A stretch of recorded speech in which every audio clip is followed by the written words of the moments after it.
नमस्ते प्रणाम सभी को, जय श्री राम। मैं हूँ सीमा मौर्य, मेरा चैनल है सीमा रंजन। आप सभी को सीमा रंजन चैनल में स्वागत है।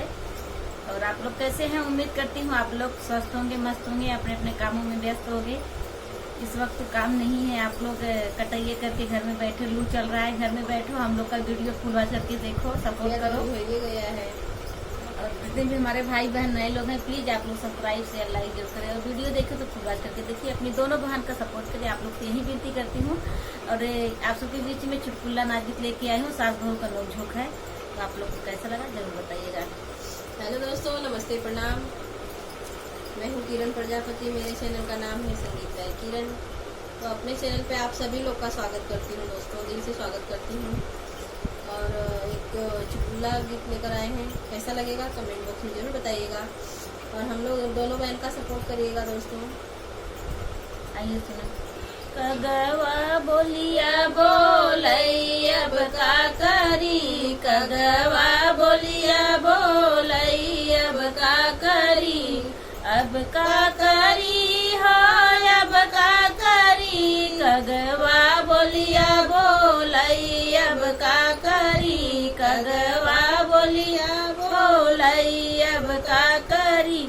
जब हम भैली 12 बारिश का, जब हम भैली 12 बारिश का, बाबा कैले गवन, बाबा कैले बियाहवा अब का करी, बाबा कैले बियाहवा अब का करी, कगवा बोलिया बोलै अब का करी, कगवा बोलिया बोलै अब का करी, अब का करी हो अब का करी, अब का करी हो अब का करी, कगवा बोलिया बोलै अब का करी, कगवा बोलिया बोलै अब का करी।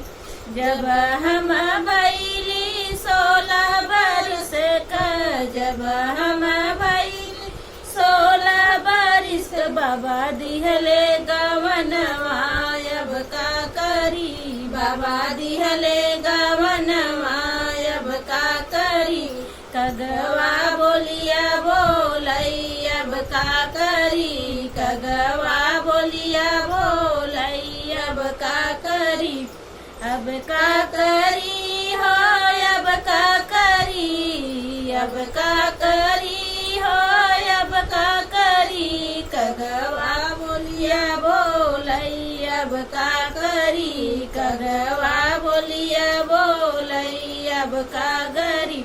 गौना लिया पिया गईले विदेशवा, गौना लिया पिया गईले विदेशवा, पिया लाइन सावतिया अब का करी, पिया लाइन सावतिया अब का करी, कगवा बोलिया बोलै अब का करी, कगवा बोलिया बोलै अब का करी, अब का करी हो अब का करी, कगवा बोलिया बोलै अब का करी।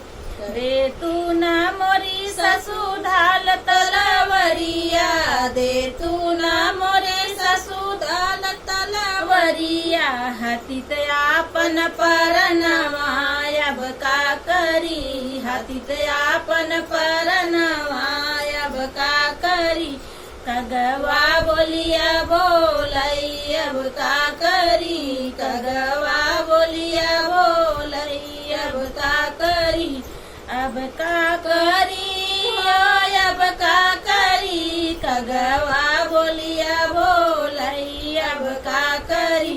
काहे के हतबु बहुआ अपन परनवा, काहे के हतबु बहुआ अपन परनवा, चली जाती नैहरवा हे मोरी बहुआ, चली जातू नैहरवा हे मोरी बहुआ, कगवा बोलिया बोलै अब का करी, कगवा बोलिया बोलै अब का करी, कगवा बोलिया बोलै अब का करी।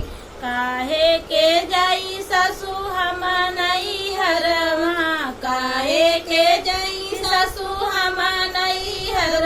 लोगवा तनवा मारई हो अब का करी, लोगवा तनवा मारई हो अब का करी, कगवा बोलिया बोलई अब का करी, कगवा बोलिया बोलई अब का करी, अब का करी हो अब का करी, कगवा बोलिया बोलई अब का करी। तो आप लोग की चुटकुला नाजी कैसा लगा कमेंट करके जरूर बताइएगा। मिलते हैं अगले वीडियो में, तब तक आप बाय बाय।